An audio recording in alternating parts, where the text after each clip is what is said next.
Bueno, en este video vamos a hablar de los fundamentos de HTML. Primero una breve introducción a este lenguaje. ¿Qué es HTML? HTML significa Hypertext Markup Language, que la traducción literal al español sería lenguaje de etiquetas de hipertexto. Otra forma también de pensar en ello es como etiquetas que dan formato al texto. HTML es un lenguaje muy sencillo, que no se parece en nada a lo que sería Java, o sea que son lenguajes de mayor nivel. Es un lenguaje en el cual no hay variables, no hay estructuras de control y es mucho más fácil de aprender. Fue creado en la década de los 80 por Tim Berners-Lee, que ya veremos adelante. Una página web o una página HTML en este caso tiene extensión .html o .htm. Se puede usar cualquiera de estas dos extensiones, son igualmente válidas. Normalmente conseguirán en la web páginas con la extensión .html. El señor que está aquí en la foto es Sir Timothy Tim Berners-Lee, que es un físico nuclear nacido en Londres en el año 76. Creó no solamente HTML, sino también HTTP, que es el protocolo de transferencia a la web, y el sistema de localización de objetos, también denominado URL. El proyecto nació por necesidad de poder intercambiar información entre centros de investigación científica en Europa. Inicialmente lo que se pensaba en HTML es como un lenguaje que permitiera intercambiar texto de una forma estructurada con algunas imágenes. Actualmente, Tim Berners-Lee dirige el organismo de estandarización de la web conocido también como la W3C. Características de los elementos HTML. ¿Cómo se clasifican estos elementos? La primera clasificación es según la estructura de sus etiquetas. En este caso existen elementos que requieren de una etiqueta de apertura y otra etiqueta de cierre. Aquí tenemos varios ejemplos. Tenemos etiqueta de apertura en este punto, fíjate, denotado por el símbolo menor que y mayor que, y este es el nombre de la etiqueta. En este caso la etiqueta párrafo. De este lado tenemos la etiqueta de cierre, que la anotamos por este slash.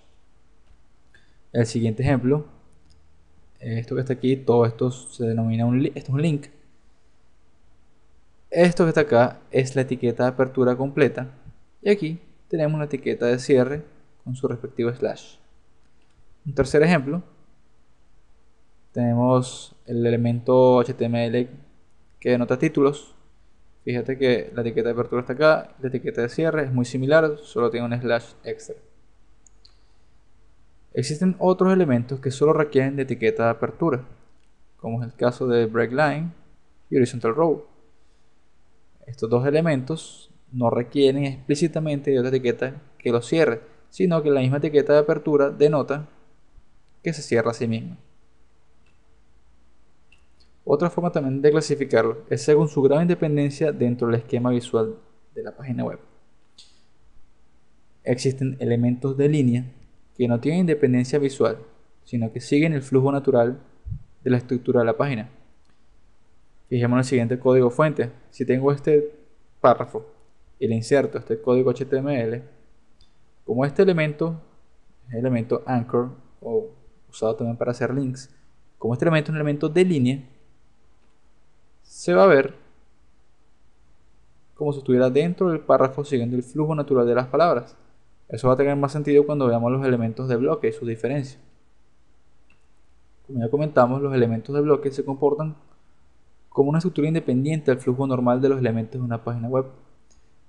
El siguiente ejemplo, similar al anterior, tenemos nuevamente un texto, le insertamos en este caso un elemento de bloque como lo es el párrafo, y vean cómo se visualiza en un navegador. Inserta por defecto un salto de línea antes y un salto de línea después.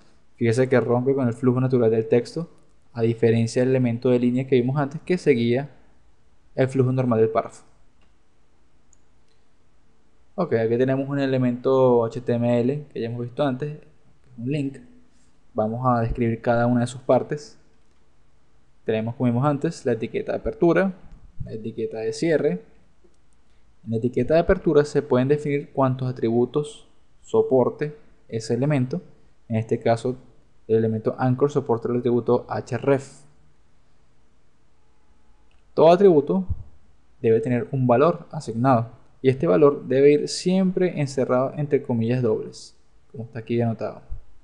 Finalmente, el texto que está siendo afectado por el elemento HTML se denomina como contenido. Veamos cómo anidar etiquetas. Más fácil viendo un ejemplo. Supongamos que tenemos estos elementos. El elemento EM significa énfasis, que así es como se vería en el navegador. Y tenemos un link que ya hemos visto antes, que así es como se ve en el navegador. La pregunta es, ¿cómo hacemos para que estos dos elementos trabajen en conjunto? La forma correcta de anidarla sería, tenemos en este caso el elemento link está anidado dentro del elemento énfasis. Fíjense que el orden en que se colocan las etiquetas de apertura debe ser inverso al orden en que se cierran. Así es como se vería. Fíjate que es una mezcla del comportamiento entre el énfasis y el link. La forma incorrecta de anidarlos sería cerrando en el orden incorrecto las etiquetas de cierre. Estos dos casos generarían un error en el navegador. Esta es la estructura básica de cualquier página web y consta del elemento HTML, que denota el inicio y el fin de un documento HTML, para la redundancia. Dentro de este elemento encontramos el encabezado, que es el elemento head, y encontramos el cuerpo. En el encabezado se colocará información que es visible únicamente para el navegador y para los motores de búsqueda.